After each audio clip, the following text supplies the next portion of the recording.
Menurut Kakak, pertanyaan yang paling ada nggak pertanyaan yang paling menjebak atau yang sekiranya Kakak susah banget buat menjawab?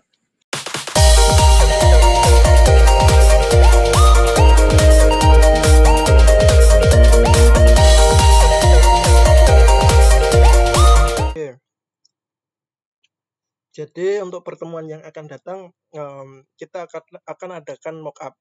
Jadi saya nanti yang tanya, nanti Anda yang jawab. Silahkan nanti siapa yang mau di mock upin, Mas Basit, Mas Adit. Itu nanti satu-satu atau bareng-bareng seperti ini ya, Kak? Nanti saya nanyanya satu-satu, tapi ditonton teman-teman. Nggak apa-apa, latihan mental. Ini udah mau selesai atau belum ya, Kak? Belum. Belum. Ada yang nanya nggak sih tadi? Udah, Mas Basit, Soalnya baru masuk. Oh, Mas. udah selesai. Oh, udah selesai. Nah, ini saya mau izin nanya, Kak. Boleh nggak sih, Kak, dicontohkan gimana waktu kita ditanya, silahkan perkenalkan diri Anda, gitu. Apa aja yang harus kita omongin waktu perkenalan? Apakah cuma nama, jurusan, dan kita mau ke univ mana gitu? Selain itu ada apa lagi? Iya. Dulu itu saya membuat mind map. Itu ketika ditanya itu,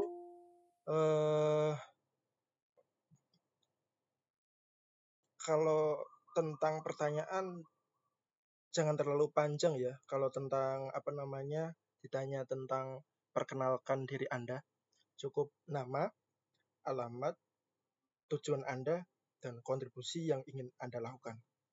Nggak usah mengenalkan adik saya ada 3, orang tua saya bekerja ini dan lain sebagainya. Itu nggak usah. Nanti mengalir itu pasti ditanyakan oleh panelis. Cukup apa tadi? Nama, alamat.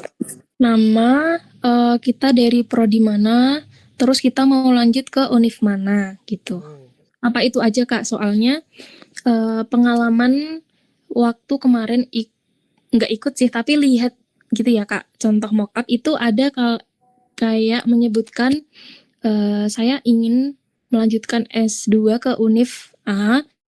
Kemudian alasan saya adalah B, kemudian karena ada permasalahan C, nah, oleh karena itu saya ada solusi seperti ini, no. yang pada akhirnya gitu-gitu sih, Kak. Ada yang seperti itu, kiranya kepanjangan nggak sih, atau Kalau itu menurut nggak usah aja? saya itu kepanjangan karena ada ranahnya, setelah perkenalan itu ada ranahnya untuk menyebutkan alasannya, kemudian rencana kontribusinya itu nanti setelah perkenalan. Jadi perkenalan itu jangan terlalu panjang dan jangan bosenin. Cukup nama, alamat, kemudian dari produk apa, ke universitas apa, ya itu udah. Soalnya nanti juga ditanya tentang alasan ke universitas itu, kemudian masalah apa yang ingin diselesaikan, itu nanti ditanya. Jadi kalau di awal udah diceritakan semua itu, nanti nggak punya pertanyaan panelisnya. Nah, itu ya Mbak. Iya juga sih, Kak. Tapi kemarin emang ada yang seperti itu, jadi ini aku tanyakan kembali gitu. Kalau kakak kemarin menjawabnya seperti apa? Boleh nggak sih, Kak, dicontohkan di sini? Ya, itu. Perkenalkan, nama saya Muhammad Nurul Lutfi. Saya dari Prodi Pendidikan Agama Islam. Saya ingin melanjutkan program studi S2 Pendidikan Agama Islam di Universitas Sunan Kalijaga, Yogyakarta. Saat ini saya bergerak di bidang pendidikan sebagai praktisi di Lembaga Pendidikan Ma'arif NU Kota Salatiga. Udah itu. Dulu saya perkenalnya seperti itu. Sama alamat deh. Udah, alamat juga alamat singkat. Enggak RT RW dan lain sebagainya. Jadi Ya juga disebutkan kontribusi yang ingin saya lakukan membangun pendidikan di daerah saya. Udah, kan nggak sampai 2 menit, singkat dan padat. Jadi dari perkenalan itu udah melihat, panelis itu udah melihat, oh ini anak ini jurusan ini mau ke sini, eh, mau bergerak pada bidang pendidikan, kontribusinya pada bidang pendidikan. Tapi kan nggak saya jelaskan secara terperinci, tapi secara itu gambaran umum sudah dapat seorang panelis itu melihat dari perkenalannya. Gitu Mbak Dewi. Oke, baik. Terima kasih banyak, Kak. Ada yang lain sebelum diakhiri? Oke, Mas Dul Aziz, silahkan. Baik, terima kasih waktunya. Izin pertama aja. Ya, Kedengeran ya suara saya? kedengeran. Agak dikeraskan sedikit, Mas. Oh ya, ini terkait dengan teknis ya, terkait dengan teknis wawancara. Mungkin saya mau tahu terkait dengan gambaran terkait dengan teknis wawancaranya seperti apa. Nah, apakah kemudian itu yang pertama gambarannya? Karena kan saya memang baru pertama, jadi belum mungkin beberapa, mungkin sedikit dari beberapa di YouTube dan webinar itu sudah ada, tapi gambaran secara menyeluruh itu belum ada gitu. Itu yang pertama, gambaran terkait dengan teknis wawancara. Dan yang kedua, apakah nanti untuk regulasi terkait dengan teknis wawancara, apakah nanti aturan-aturan itu, regulasi itu dicantumkan di jadwal di akun masing-masing atau nanti disampaikan sebelum wawancara, atau mungkin ada web sendiri terkait dengan regulasi tersebut, karena itu kan terkait dengan nanti menyiapkan yang perlu disiapkan terkait dengan teknis wawancara tersebut macam gitu. Karena rencana saya kan nanti pas tes wawancara kan mau pakai hotspot handphone. Nah, takutnya nanti kan tidak boleh ada handphone, tidak boleh kelihatan. Nah, takutnya nanti seperti itu, nanti kan kalau terlalu jauh kan hotspotnya enggak, sinyalnya nggak kuat, jaringannya lemah gitu. Mungkin itu saja yang saya tanyakan. Terima kasih. Baik, terima kasih. Ini pertanyaan yang cukup bagus terkait teknis, karena saya dulu juga kendala teknis. Pertama, tentang penjadwalan tes wawancara ini, pengalaman saya itu nanti akan dikirim di akun LPDP masing-masing tentang jadwalnya sama linknya. Nah, linknya ini bisa dibuka ketika H- berapa jam, 1 jam kayaknya.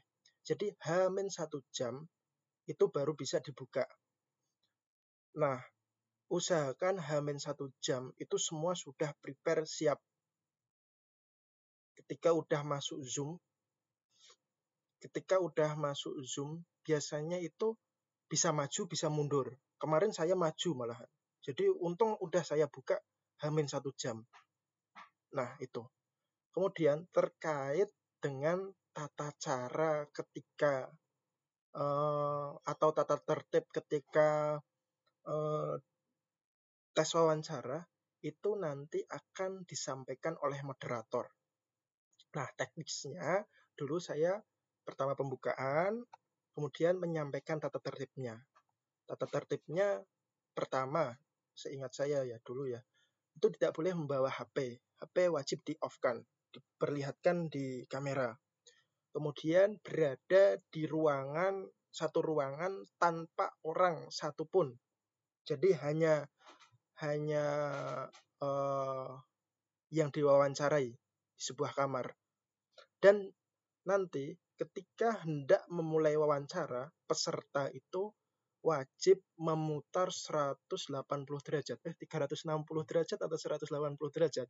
Laptop mengitari area tes wawancara itu untuk memastikan benar-benar steril dari orang lain. Jadi jangan buat catatan di depan, udah nanti nggak bisa membaca, malah buyar nanti. Udah pas itu nggak usah buat catatan apapun, karena yang ditanyakan tentang diri Anda, nggak orang lain. Nah, itu berapa peraturan teknis. Kalau kemarin, ini kesalahan saya itu, kemarin saya nyambung wifi dan terpental 2 kali.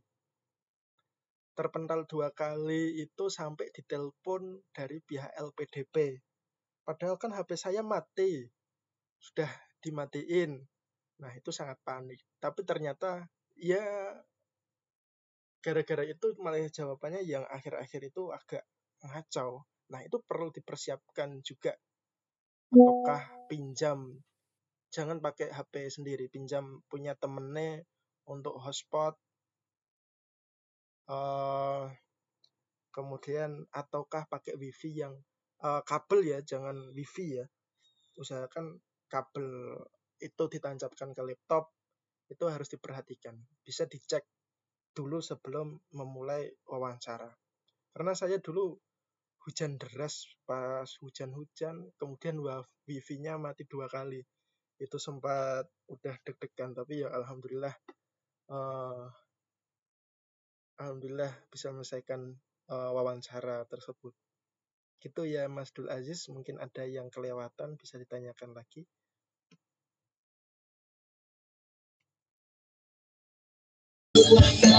Sedikit ya menanggapi handphone tadi. Berarti apakah kemudian tadi kan HP kan harus di off kan? Nah, apakah kemudian ketika kita mau menggunakan hotspot menggunakan handphone, nah apakah itu dengan alasan menggunakan handphone untuk hotspot apa diperbolehkan gitu? Dan apakah ketika diperbolehkan harus ada jarak dengan kita, mana jarak berapa meter, atau bahkan boleh menggunakan hotspot HP tapi tidak boleh data. Nah itu mungkin seperti apa? Soalnya kan kalau terlalu jauh kan hotspot HP kan tidak terlalu kuat jaringannya seperti itu. Terima kasih. Itu, Mas. Jadi terkait itu nanti dikomunikasikan di awal ketika hendak melakukan wawancara. Jadi kemarin saya ditanya seperti ini. Ini pakai wifi atau pakai hotspot? Kan saya pakai wifi. Ya, silahkan HP-nya dimatiin. Artinya kan kayaknya boleh untuk menggunakan hotspot. Tinggal nanti ditanyakan kepada panelis, itu boleh pakai hotspot, tapi dengan catatan seperti ini. Itu kan nanti dikomunikasikan ketika sebelum melakukan wawancara. Ataukah pakai hotspot, kita pakai ada kantong di sini, diletakkan di sini agar panelis tidak curiga kalau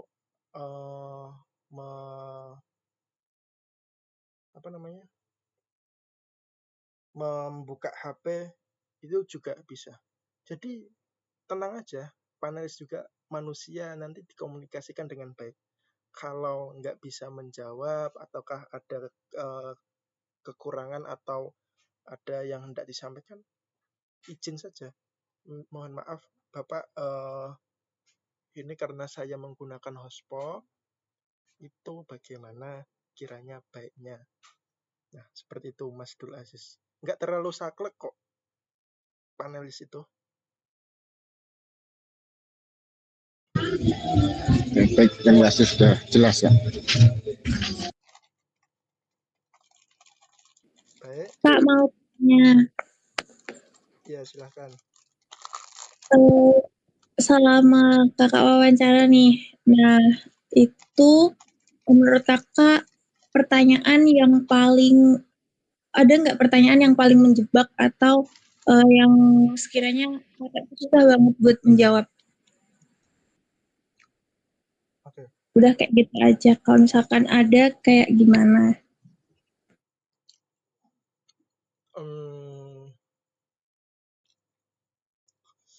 Ada sih satu pertanyaan yang saya kurang bisa menjawab. karena saya kurang persiapan dalam hal itu. Satu, tentang riset atau penelitian yang ingin saya buat. Karena saya kurang persiapan di hal itu, saya tidak bisa jawab tentang risetnya nanti pakai metode apa, kemudian objeknya di mana. Itu ternyata ditanyakan di situ. Karena saya belum ada pandangan, saya kesusahan menjawab di bagian itu. Tentunya hal ini bisa dipersiapkan dengan tadi do research, riset terlebih dahulu. Itu pertama. Yang kedua, tentang mengenal diri Anda. Itu ya susah-susah gampang sih. Pertanyaan yang terakhir itu, mengapa kami dari pihak LPDP layak untuk memilih Anda? Kalau saya bertanya seperti ini, coba Anda mau menjawab seperti apa? Coba Mbak Elda dulu.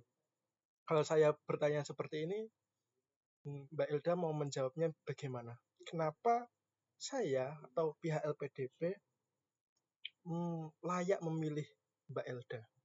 Coba.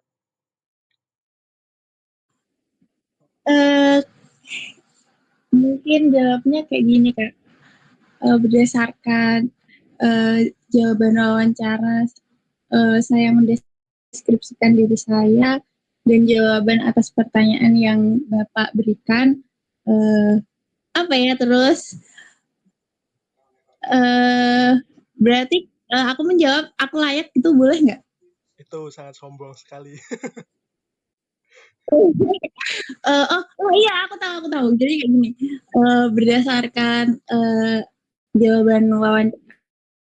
jawaban atas pertanyaan wawancara Bapak, itu bisa kembali lagi ke Bapak sebagai panelis untuk menilai diri saya. Namun seperti inilah saya, dan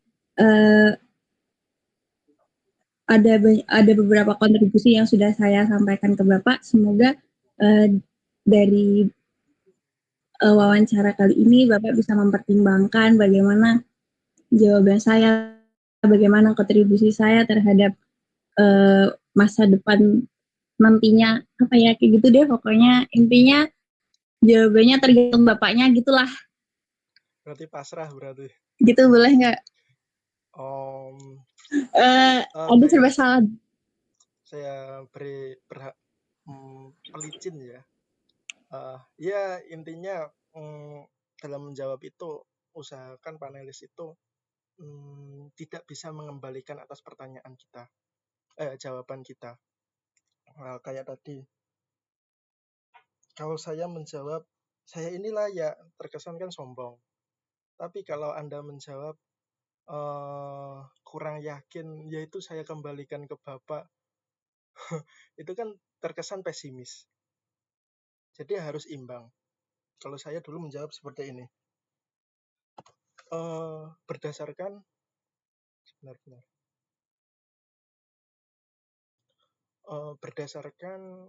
paparan yang saya sampaikan tadi, bahwa sudah terlihat jelas apa cita-cita yang ingin saya lakukan, apa kontribusi yang ingin saya lakukan. Terlepas saya dipilih atau tidak, itu adalah kewenangan Bapak Ibu sekalian. Namun saya tetap di sini untuk optimis, berdiri. Saya di sini sebagai anak bangsa tetap berdiri optimis untuk menyelesaikan masalah yang ada di daerah saya. Maka dari itu, saya sangat bersyukur ketika saya LPDP memberikan amanat kepada saya untuk membantu saya ke depannya. Namun, kalaupun saya tidak dipilih oleh LPDP, saya akan tetap berdiri untuk menggapai cita-cita saya. Itu jawaban yang saya kira simpel dan tidak nggak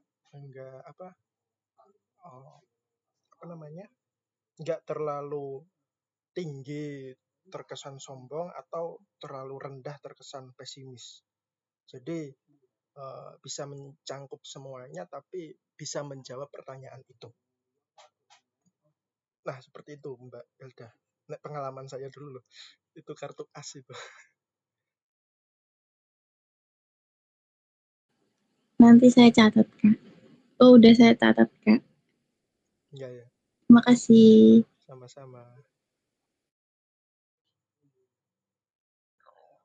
Ada yang ditanyakan lagi?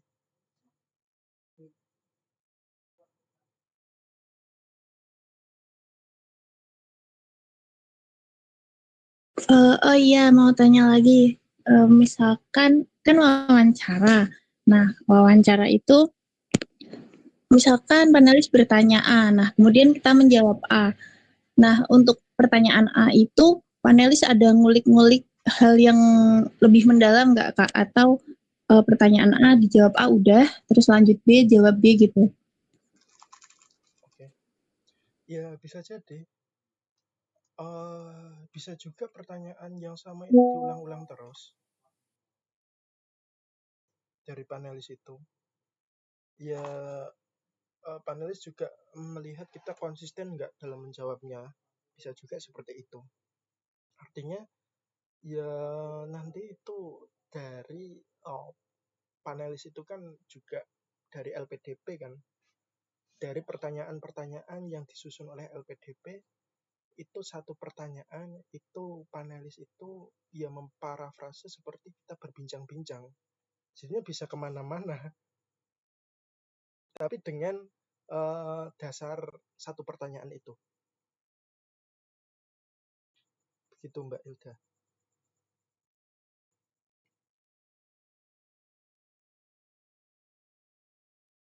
Oke, baik.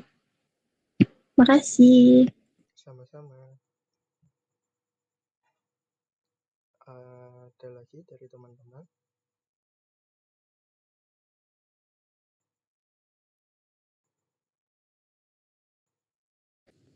Saya Mas, itu nanti di room Zoom itu isinya finalis sama satu peserta atau nanti diikuti peserta lainnya gitu Mas? 3 panelis dan 1 peserta. Jadi bergilir nanti. Jadi Zoom-nya 1, berisi 3 panelis itu. Nanti bergilir kan, 1 peserta masuk, 1 keluar, 1 lagi masuk, 1 keluar, 1 lagi masuk, seperti itu. Artinya ya bisa lebih cepat, dimulai lebih awal, tidak sesuai jadwal yang disediakan LPDP, tergantung panelisnya. Kadang kan ada yang wawancaranya cepat. Nah, itu langsung aja masuk. Kalau di ACC berarti udah selesai, peserta yang sebelumnya udah selesai.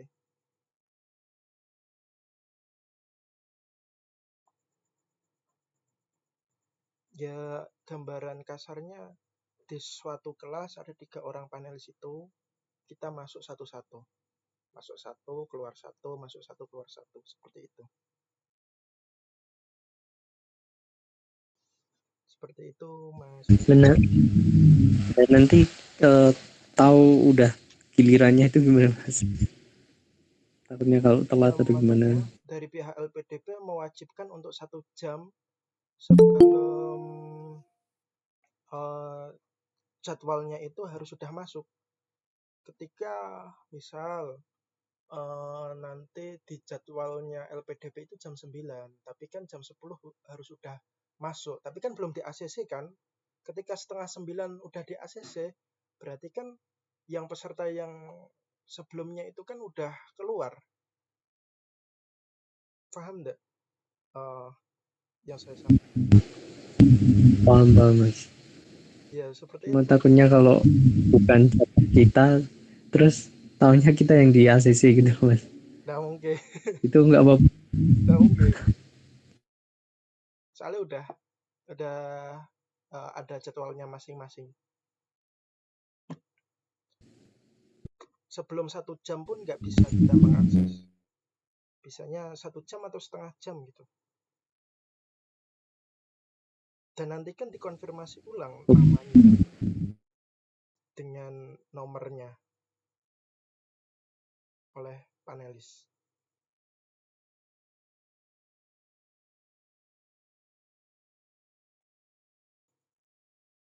Seperti itu ya Mas Basit.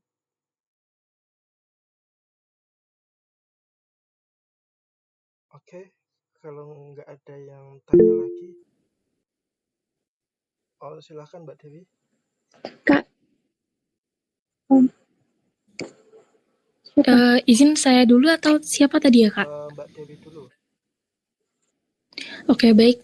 Kak, kalau misalnya kita dari Kak Wafa aja ya, Kak, buat contoh sekalian ya, Kak. Misalnya Kakak ditanya seperti ini. Kenapa harus universitas tujuannya kampus itu gitu? Kenapa bukan kampus yang lain? Terus tips untuk kita yang tidak linear itu bagaimana? Misalnya S1 jurusannya komunikasi, S2-nya kok ke pendidikan. Itu bagaimana menjawabnya? Oke. Terima kasih.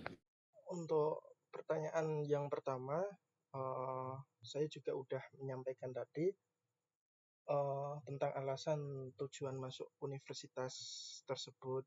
Saya tadi mendengar tentang saya menjelaskan Profesor A, kemudian penelitian Profesor A, kemudian mata kuliah di kampus tersebut, itu kayaknya saya sudah menyampaikan tadi. Kayaknya itu aku belum masuk ya, Kak. Oh, ya. belum masuk. Iya, aku Waktu juga pertentang. Iya. Iya, ketinggalan juga, Kak. Oh iya, boleh. Soalnya sempat keluar beberapa kali, Kak. Oke, ulang lagi ya. Kalau dulu saya ditanya, pas itu juga ditanya seperti itu. Kemudian saya menjawabnya seperti ini. Misal contoh, UIN Salatiga. Mengapa Anda memilih Universitas UIN Salatiga? Kan UIN yang lain banyak, nggak hanya UIN Salatiga. Kemudian saya menjawabnya seperti ini. Pertama, saya banyak sedikitnya UIN Salatiga udah mengenal karena saya dulu lulusan dari UIN Salatiga. Yang kedua, saya mengenal salah satu profesor di UIN Salatiga yang ingin saya jadikan role model ketika saya kuliah di sana. Ada salah satu profesor yang penelitiannya itu sinkron dengan kontribusi atau penelitian yang hendak saya lakukan di kemudian hari. Itu pertama. Itu kedua.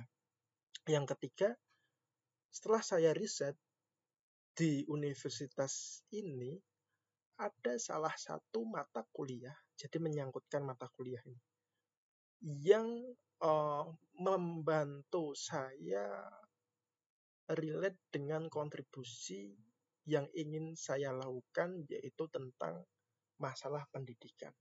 Mata kuliahnya itu adalah strategi pendidikan dan manajemen pendidikan.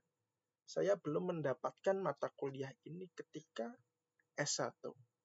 Dan saya rasa kedua mata kuliah ini sangat saya butuhkan dalam mencapai cita-cita saya untuk menyelesaikan masalah pendidikan yang ada di daerah saya. Yang ketiga, saya mengenal universitas ini memiliki jurnal kuartil 1, bahkan bertaraf internasional. Artinya, secara kualitas dosen dan pengajar itu tidak bisa diremehkan dari universitas-universitas yang lain. Nah, itu alasan saya. Jadi, jangan sampai kita membuat alasan karena dekat dengan rumah, karena saya alumni situ. Ya boleh alasan seperti itu, tapi lebih halus dan lebih rasional sesuai dengan kontribusi yang ingin saya lakukan. Itu pertanyaan yang pertama. Pertanyaan yang kedua, ketika kita mengambil tidak linier, usahakan ketidakliniaran itu sesuai dengan kontribusi yang ingin kita lakukan di kemudian hari. Artinya, kita membutuhkan jurusan itu walaupun tidak linier. Nah, ini bisa dipahami gambarannya, alurnya seperti ini. Lagi-lagi ke kontribusi yang ingin kita lakukan dan komitmen kita ketika kita udah diberi beasiswa. Begitu Mbak Dewi.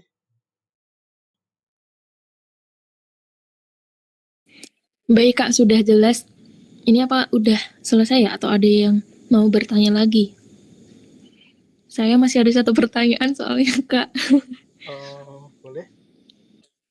Ini kan ada waktunya nih. Tadi kayaknya Mbak iya. Satu kali lagi ya Kak ya. Maaf ya Kak Elda, satu lagi. Sebentar Kak. Sebentar Kak. Oh ini Kak. Kalau misal kita ditanya, sebenarnya ini kemarin sudah ada di formulir ya Kak. Cuman saya pengen tahu waktu Kakak diwawancara itu menjawabnya gimana gitu loh, biar ada gambaran. Karena nanti kan kita juga harus menyusun kata-katanya gitu. Kalau misal kita ditanya, apa pembedaan Anda dengan peserta yang lain gitu. Sudah, terima kasih. Oke. Ini kemarin saya ditanya enggak ya? Sebentar. Pembeda Anda dengan peserta yang lain, saya dulu pas wawancara nggak ditanya, tapi kan di formulir pendaftaran itu kan ada. Saya jawabnya itu seperti ini. Saya kan kebanyakan peserta lain itu nggak ingin menjadi dosen ya, karena karir ya. Saya itu ingin menjadi praktisi bukan dosen. Di situ saya menjelaskannya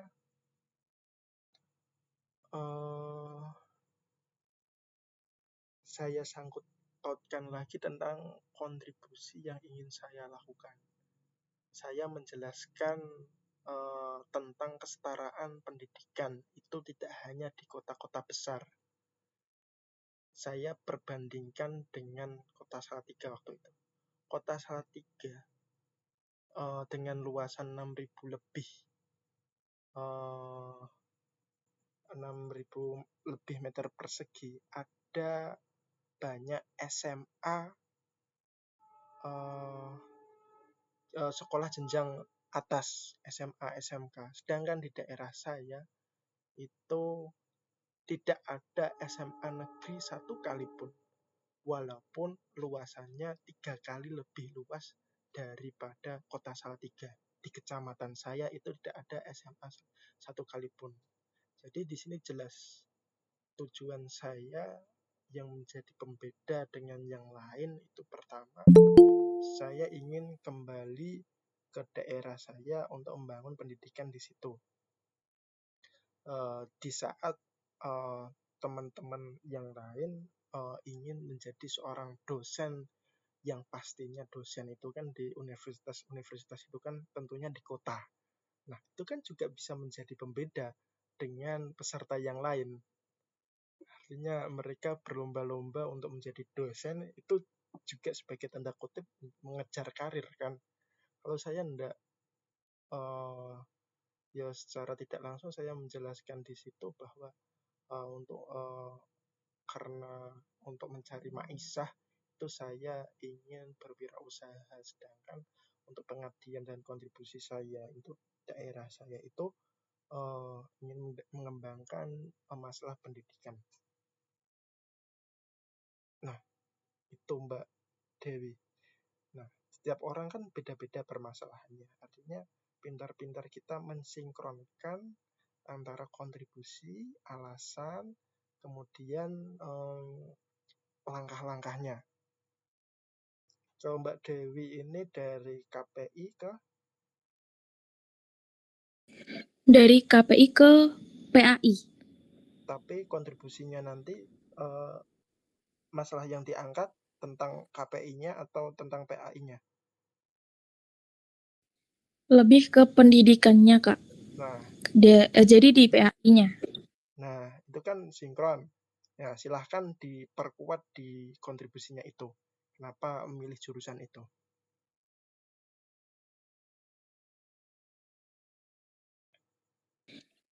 Baik Kak, terima kasih. Mungkin itu dari saya. Ke peserta yang lainnya mungkin kalau ada pertanyaan, terima kasih. Baik, sama-sama. Ada yang bertanya lagi? Mbak Elda tadi mau bertanya. Tadi cuman mau tanya itu aja sih Kak, durasi wawancaranya tuh sampai 1 jam atau enggak? Atau Kakak sendiri dulu waktu wawancara berapa menit? Kalau durasi itu rata-rata ya sekitar 1 jaman sih, tapi bisa lebih. Kalau di jadwalnya itu 1 jaman, namun bisa lebih cepat. Kemarin saya sekitar 45 menitan sih, ada yang 30 menit, ada yang 1 jam. Kan mengalir. Tapi nggak lebih dari 1 jam karena udah bertabrakan dengan jadwal yang lain kalau itunya 1 jam. Artinya 1 jam ke bawah. Paling cepat 30 menit lah. Dan itu sudah saya sampaikan tadi tidak mewakili Anda lulus atau tidak. Bukan berarti kalau wawancaranya lama Anda akan lulus, ataukah wawancaranya cepat Anda tidak lulus. Nah, itu tidak mewakili sama sekali. Oke, next session kita akan mengadakan mock up. Siapa yang mau mencoba? Nggak apa-apa salah ketika mock up daripada ketika wawancara nanti untuk bahan belajar dan evaluasi. Oke, Mas Dul Aziz. 1, 2 lagi. Ada yang mau mencoba? 2 lagi. Mbak Dewi, Mbak Isna. Oke, 3 dulu ya. Next time nanti teman-teman yang lain.